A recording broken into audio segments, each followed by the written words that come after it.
Welcome back to Lion's Den, everybody. This is Pansking here, bringing you Operation Winter Solace. Japan's turn, 14.3.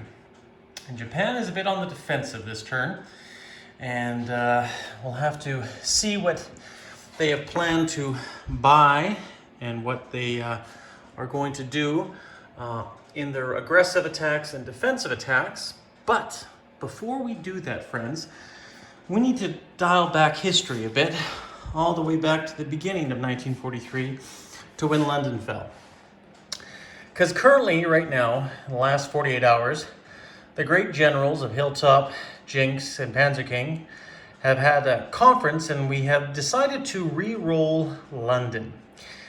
Just out of the interest of fairness, and also to either legitimize it or not legitimize the German taking of it.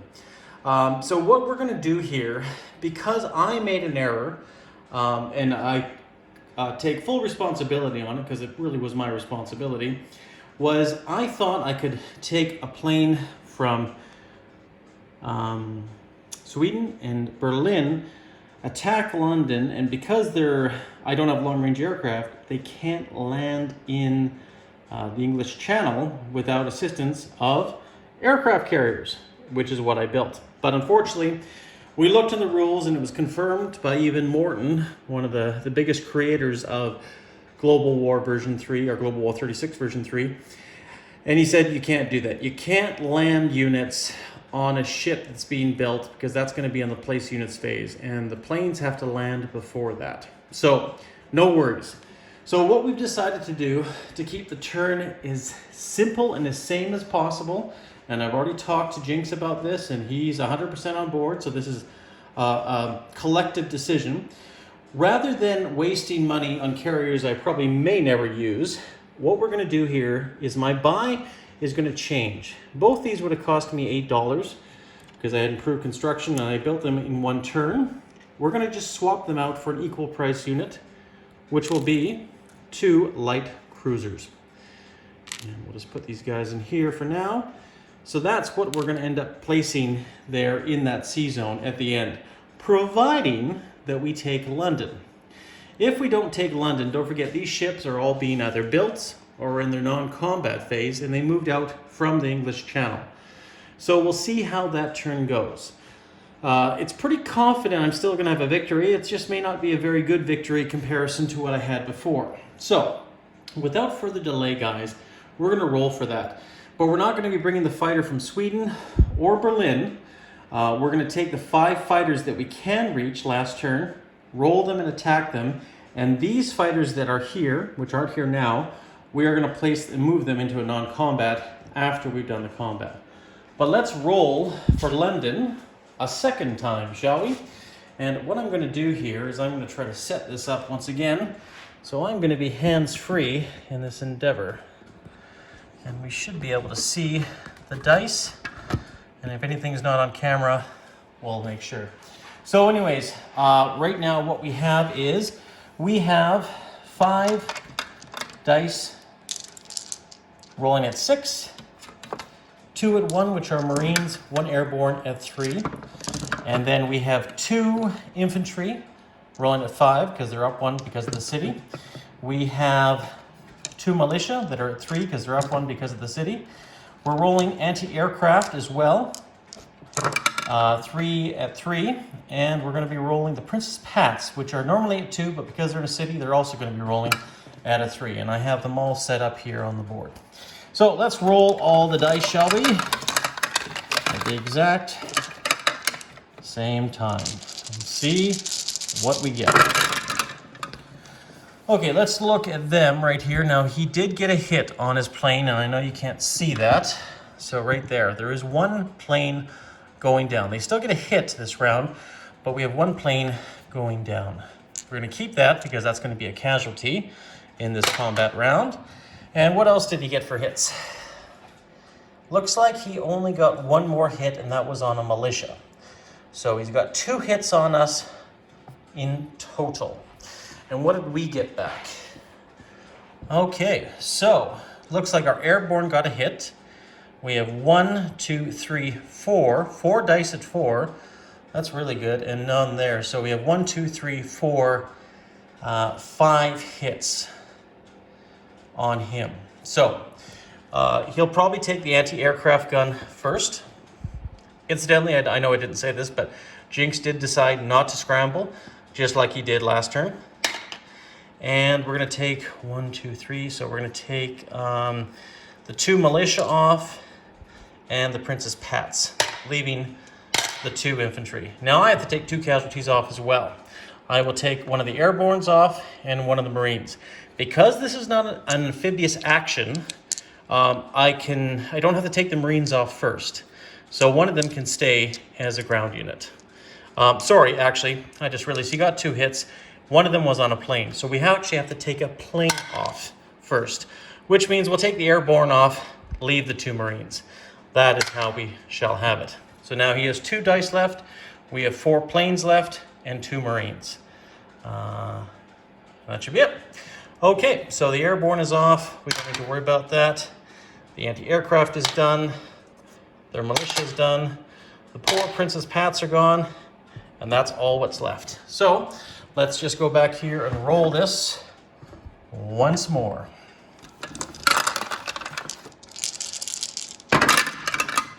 So it looks like he did get 1 hit on his infantry. And looks like we only got 1 hit on our fighter. So, because unfortunately, the Marines are still down 1. That would have been a hit otherwise, but sadly not. So we're going to go in for another round. We're going to take 1 Marine off and see. Can he take off more airplanes? Well, it is very, very doable. And look at that, at 2. He took off another plane, but we did get a hit finally there. Costly, it's too bad those planes couldn't hit first there because that just cost Germany $10. But nonetheless, London did fall again. The only difference now is we have 3 planes instead of the 6 plus a Marine. I originally took an airborne last turn, but I know a lot of people were saying you should take the Marine, which I was unaware because I thought we had to take Marines off first. So this round, that's what we're going to do. So not much is going to happen. The ships still end up in the English Channel. And what we're going to do here is the planes that were here, we're going to non-combat them into Belgium. And forgive me, Belgium is very crowded. And there was 1 in Berlin. It's going to go here as well into Belgium. And if you guys remember my last video, 14.1, this plane flew up down here from Macedonia. So now there's 3 in Belgium, and we have 3 remaining planes in London. Now this airborne will be swapped out for a Marine. And we will put him back here on the board. So a little bit different, and obviously better for the Allies, for sure. But nonetheless, well, I mean, I guess it's all hindsight 2020. I mean, really, it's not a big difference in the end of it because we just didn't have 2 planes coming in. And realistically, we only lost, well, I guess we did lose 2 planes. So yeah, so a little bit different circumstance, but nonetheless, London did fall. So now we can move on with that. Now it's a legal kill, and just carry on with the Japanese turn, shall we? Nothing else should change there, and any other minor corrections we can mop up later. So, Japan, what are they going to do? Japan has decided to buy a fort or fortification this turn and put it in Japan because those darn Americans are close to the waters. I haven't fully updated some of these, but I'm not too worried about it because the Americans, I'm not attacking the Americans except for 2 places. And we're going to put 5 militia into Honshu. We are going to put a total of 5 militia. I just don't have a thing on here because they're actually going to be going into Tokyo, where I already have a militia unit. 1 infantry into Tokyo. Sorry, I have improved construction. I don't have improved factories. But nonetheless, I can still place a value of militia on Tokyo, so I can still put that infantry in there, which is correct, as well as this plane. Because I believe Tokyo is worth, actually I'm not sure, I know it's worth at least 3, so no worries. We can still put all these militia plus our factory, which is 5 units. So there you go. So that's what we can put into Tokyo. A fighter, 1 more infantry, 5 more there. And that's how we shall have it. That's what we're going to buy. We were going to buy a destroyer, but realized it's better off to have planes, not only to scramble. And sorry, this plane is actually not going into Tokyo. This plane is actually going into Honshu. Sorry, I stand corrected. But yes, it's important to have probably air cover more than ships that might possibly be destroyed this sequence. So that's what we have decided. And you know what? I guess we should roll our tech before we go into any more combat sequences. And we'll roll that right now. So green, I think all we're rolling is 7. So we might actually have 2 advancements on tech, 8 and 11. Or sorry, green and orange. So we've gone up to radar and advanced submarines. Now that might be a very, very good thing for us because Japan has, it's advanced submarine warfare, not advanced submarines. So now Japan has advanced submarine warfare, and that is very important for Japan. Super, super important. And I believe we also go up on radar too, which is another one right here. This might help win the day for us in hopefully destroying some of those submarines now. So now in this situation, and I know I always complain about tech should be at the end of the turn, but in this case it could very likely help us attack these submarines here for sure. So anyways, guys, let's dive right into it. Japan's fleet down here, all these carriers and battleships are going to try to make their way home. And the only way they can do that is if they go into C-Zone 89, C-Zone 54, and then into C-Zone 38. And they can make it, but there's some subs in the way. So what Japan has decided to do is the Valiant pilots of the Ryuju is going to send a tactical bomber into that area and leave a light carrier behind in order to attack and sink that submarine. And hopefully we sink that. If not, the fleet doesn't go much further than there. And we're going to hope for our pilots on the mainland to attack these submarines here. We got 3 Japanese seaplanes going after a British and an American submarine. If we win in that attack as well, we will be able to make our way home in a non-combat movement and hopefully defend the home islands.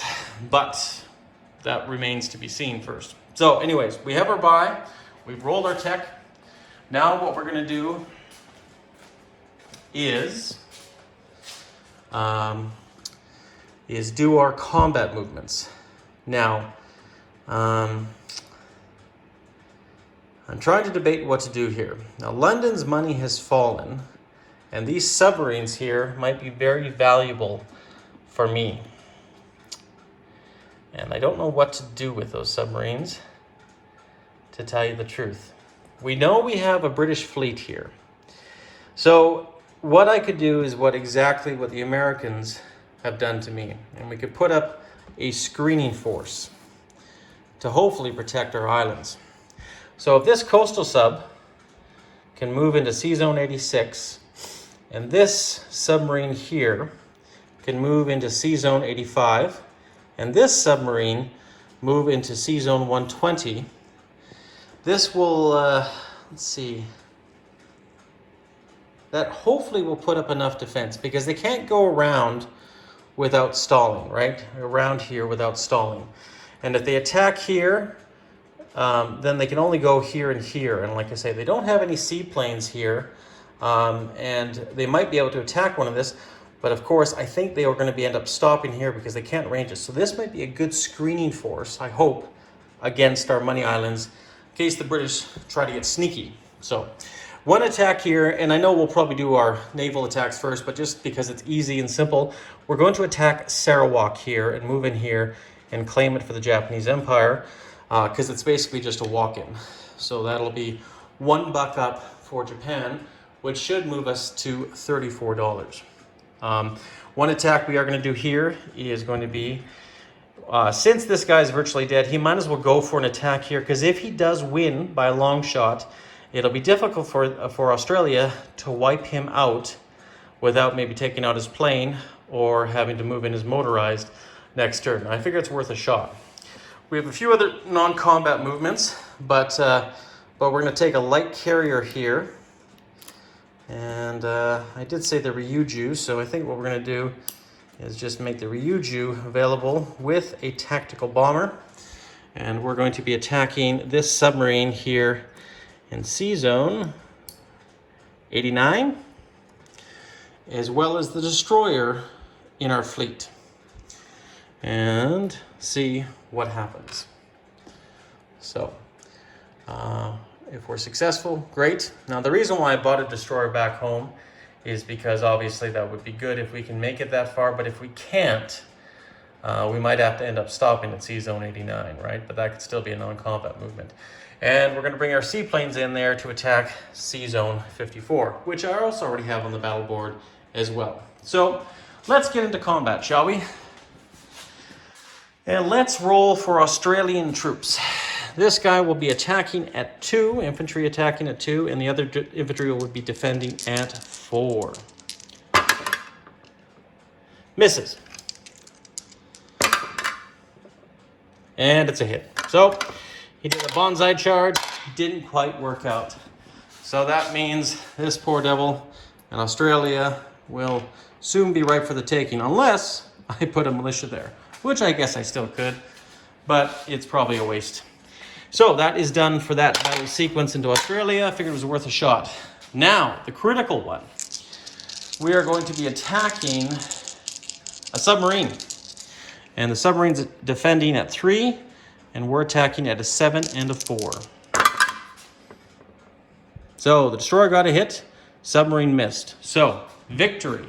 That submarine is wiped out, thankfully. Now, I should have actually checked the rules, because advanced submarine warfare might have actually given me a few pluses there, but really doesn't make a difference there.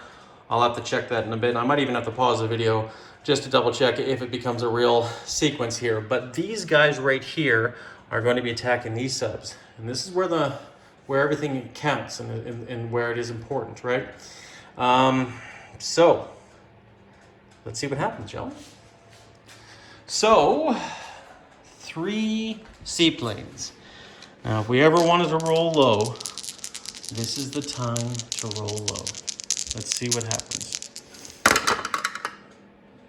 Nothing. Niente. So those submarines are still in existence, which we kind of thought. So, no big deal there. So, this submarine's off the map. Actually, I think I took the wrong submarine off. There was one here. This submarine's off the map.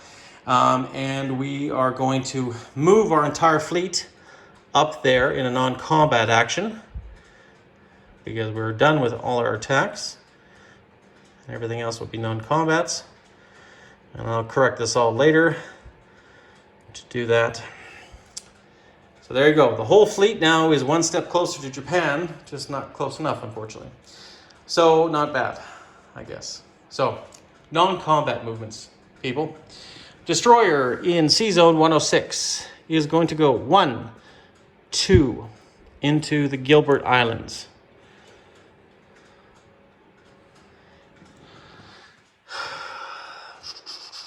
These fighters here, all 3 of them are going to leave Sumatra. We have an airbase, and Japan has long-range aircraft.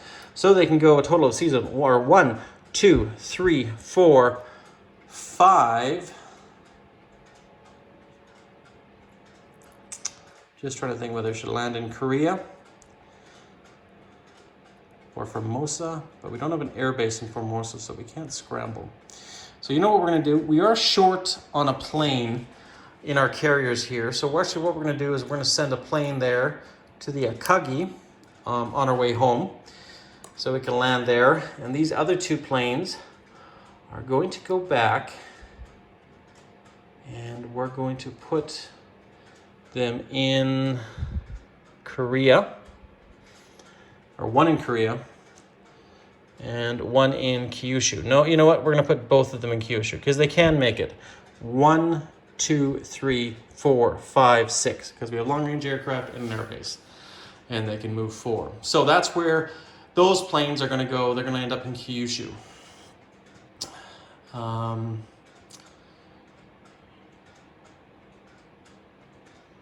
Just trying to think. Sorry, guys. Just always a lot to think about because those darn Americans are infringing on the Japanese empire, their glorious empire. So what we'll probably end up doing here, I'm just going to put this down here, is our seaplanes obviously return to base. And I think what we'll do here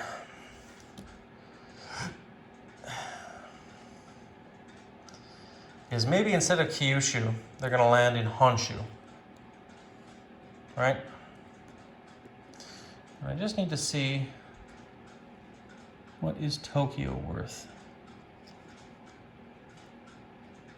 Looks like Tokyo is only worth 2. Well, that is good to know, because that's going to also affect on how many militia I can put in there as well. So I can put a total of 7 units in there.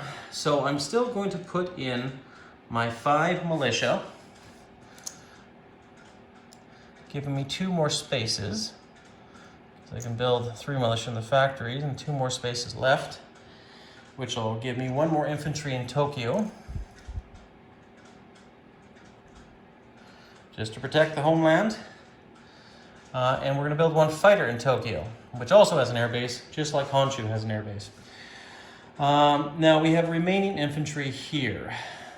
So I think what we'll do here, obviously we're going to put the fortification here in Tokyo as well. And we're going to divide our militia up. Now, so many decisions. Bear with me, guys.